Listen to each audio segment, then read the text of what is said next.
seeing if it's asked me to repeat it. Good morning and welcome to the VFW National Headquarters Membership Department webinar. Today, January 14th, we're going to be talking about the VFW membership application. What you see on the screen in front of you is the current and most up-to-date VFW membership application.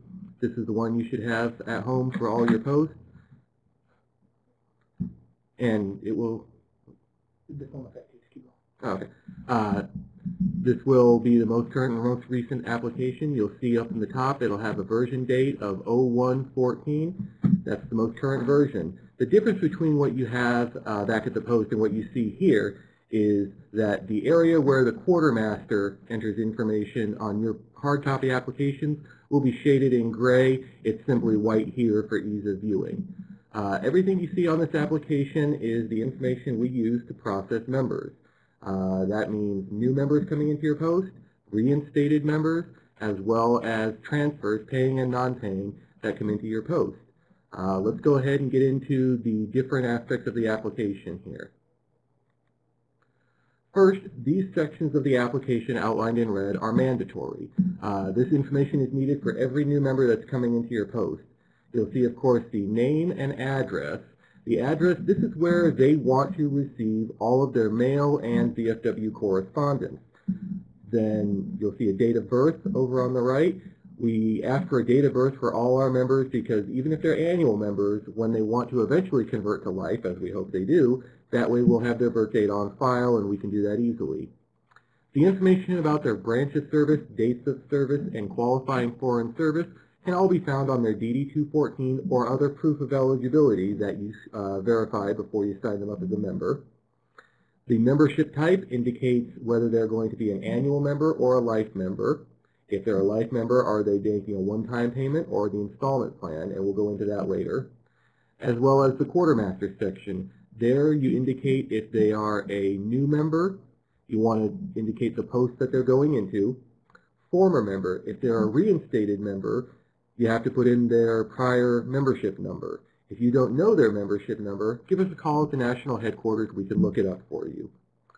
Transfers. If this is a member who is coming from another post into your post, we need to know not only their ID number, but the post they're coming from and your post number. This is whether they're a paying or a non-paying transfer, annual or life. If this is a new or a reinstated member, and there's an individual that has recruited them into your post that's actually gone out and done the legwork, talking to this member and brought them in, make sure we have their name and membership number so that we can give them proper recruiter credit for this. If we don't have that information, unfortunately, then we can't credit our recruiters for the work they're doing, and you know how important that is to us. And then, of course, most importantly, the quartermaster's signature. This is showing that the application has been properly reviewed, filled out, approved by the post, and is ready to go off to the national headquarters. You'll see here specifically this quartermaster information sign, very, very important. Again, we want to make sure that our recruiters are getting credit for every member they sign up and that all the due diligence has been done. When the quartermaster signs this, this is saying that they've checked the eligibility of this member, that the post has approved this member, and that you're ready to have him added to your roster. Something new that's added here, you'll see, and this confuses a lot of people, is dates of service. What we're asking for here is the veteran's total dates of military service, not just when they were in a foreign conflict. This can be found on their DD-214 or other verifying documentation, when they went into the service, when they were discharged. If they're still on active duty, you just put present. The reason we need this is because the IRS has recently changed their regulations concerning nonprofit organizations like the VFW and Veterans Membership Organizations. Should the IRS ever audit your post or district, this is the information that they're looking for that they want you to have on your members, that you know when they served in the military. Even though that's not directly applicable to VFW membership purposes, we still need to record this information on all members that are coming into our post. This information about dates of service, again, can all be found on a DD-214 or other document verifying eligibility. We need to know the member's branch of service, Army, Navy, Air Force, Marines, or Coast Guard, including their Reserve and or National Guard branches, their dates of service, and their qualifying foreign service. If their only qualifying service is hostile fire or imminent danger pay, we'll want to know where they served and when, and we can use that to verify that they've received imminent danger pay. All that can be, again, found on a DD-214 or other documentation they bring in. These areas outlined in red are optional. The home of record often confuses people. This is meant for troops who are currently deployed. Oftentimes, if they're currently deployed, they won't be able to receive postal mail, even though they'll have a military address. We all know how reliable the military mail system can be. Not at all. So we want to get a hometown address for them, just in case we can't get their membership card or the VFW magazine out to them wherever they're deployed. We'll have a stateside address that we can contact them at, especially if they're deployed when the time comes to make sure their dues are renewed. Social Security number. This is optional. If they are okay with providing it, we can use that we regularly check with the Social Security Death Index to find members who may have passed away and the post doesn't know about it. That's basically the only thing we use the Social Security number for. If a member is uncomfortable about providing that or just doesn't want to provide it, they can opt out. We do not require that information anymore. Above that, phone number. If they've got a phone number and they're willing to give it to you, please include it. The same goes for email address. With so much of our communication to our members being done electronically, such as the VFW dispatch, this is one of our primary tools to be able to get in contact with our members to make sure that they have a chance to be aware of what the VFW is doing, both at your post level and at our national level. If they're willing to give us that information, please include it on the application. Gender is another one of those indications that doesn't have any direct relation to VFW eligibility, but it lets us know who our members are. We've seen in the past couple years since we started recording gender that our female veterans are a very strong growing portion of our population, and being able to include that information and have that demographic on our members lets us know where we need to be focusing efforts on maybe recruiting and taking the VFW in the future. Again, these are optional fields, but they do provide us with a lot of useful information, even though they're not totally necessary. Here's an example of a filled out application. We have the veteran's name up there, Jimmy J. Veteran, so we know who he is, and his address there. This way, hey, we're able to get stuff out to him. He's given us an email address. Wonderful.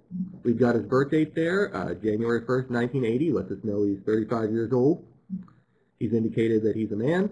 Hasn't provided us with a phone number or social security number. Again, those are optional. We can process the application without that information.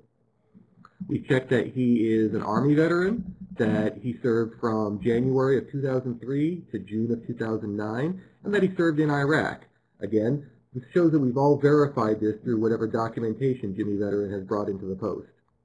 He wants to be an annual member, and you'll see that none of the other boxes are checked. This means he's paid us by check at the post. Over there as the quartermaster, I've put in as he's a new member to post 201. Ricky Recruiter recruited him with his member number right there, so we know to make sure he gets the credit. And Susie Quartermaster has signed off on it. This application is ready to be sent in with those dues. Now, when someone becomes a life member, you need to pay a little bit more attention, because we want to make sure that whether they're an installment payment or a one-time payment, that you note the full amount where it's stated on the application. For life member installment plans, the initial payment they will render is $45. Past that, the national headquarters will invoice them for the amount of their membership. But initially, it's always $45 when they become a life member under the installment plan. Or, of course, they can become a life member by making a one-time payment. On the flip side of the application, you'll see that life membership fee schedule. At 35, Jimmy Veteran's paying $410 for a life membership. On the installment plan, he's making an initial payment of $45, and the national headquarters will bill him over those 11 months for $37.27 a month. Of course, Jimmy can pay off this membership early. He can make additional payments, get that paid off. There's no problem with that at all. But again, when it comes to the billing monthly, National will handle all of that. Over here, this is the very back side of the application. As you know, the application is a two-part form. That top copy, the one that's stamped National Copy, is what will be sent into the national headquarters with the members' dues. The second piece, the thicker copy, is what you keep on record at the post because this is the information they'll have on there. On the left-hand side, you'll see that tear-off perforated part. That's the receipt you give to the member after they've paid their dues, and it shows that while they're waiting for their card, they've at least paid their dues. Up at the top there, the review committee has to sign this application. This shows that you've had more than just a quartermaster look at this application, verify the member's eligibility, and that he's been properly accepted into the post. We've got the VFW pledge there that all members take, as well as the important part there in the lower right where the members sign. This is showing that they have filled out this application and that they intend to be a member of your post. The only time this won't be filled out is if the member for some reason isn't present. If they're currently deployed and someone's buying a membership for them, then that can be left blank for them to sign when they come back to the post. Again, this is the part of the application that's kept on file. You should have a hard copy of this for every member of your post. A lot of our posts, we know, some of us as quartermasters have inherited not the world's best record-keeping systems, but if you have these applications on file and you want to get this information for post members, if you don't have information on a guy, tap him on the shoulder at the next post meeting and just ask him, hey, can we get this for our files? Use your records to contact some of your members that you might not have this hard copy for, and just ask them for it so you can fill it out and have it on hand should it ever be necessary. One of the other things that we have about the membership application is posts always ask us, how do we get more? Well, you get those directly from us here at the National Membership Department. You can call us or email us and just let us know what you need and we'll make sure it gets out to you. Membership applications are completely free of charge and we will make sure your post has however many you need. An important thing to note, oftentimes posts will call us and say, we need some applications to mail out to prospective members. That's something we try not to do. We always say you never want to let someone walk away with a membership application. It's better to hand them one of our recruiting brochures that tells them about the VFW and a business card or something so they can contact you. But with this membership application, you want them to fill it out. You want to be able to take that to the post and get them brought in. You don't want to let them walk away with this. Membership applications that we get out to you guys, they're for use. If you're going to use them, we'll give them to you. Again, give us a call here at the national headquarters or email us, and we'll make sure you have what you need. With any questions regarding the membership application or the process, you can always contact us by emailing us at membership@vfw.org or by calling us on our toll-free number 1-888-JOIN-VFW. Both of those will get you directly to the National Membership Department, and we'll be able to get you the help and materials you need. Hope this has been a helpful webinar for you. If you've got any further questions, feel free to contact us, and we'll get you taken care of. Thanks for taking the time to pay attention.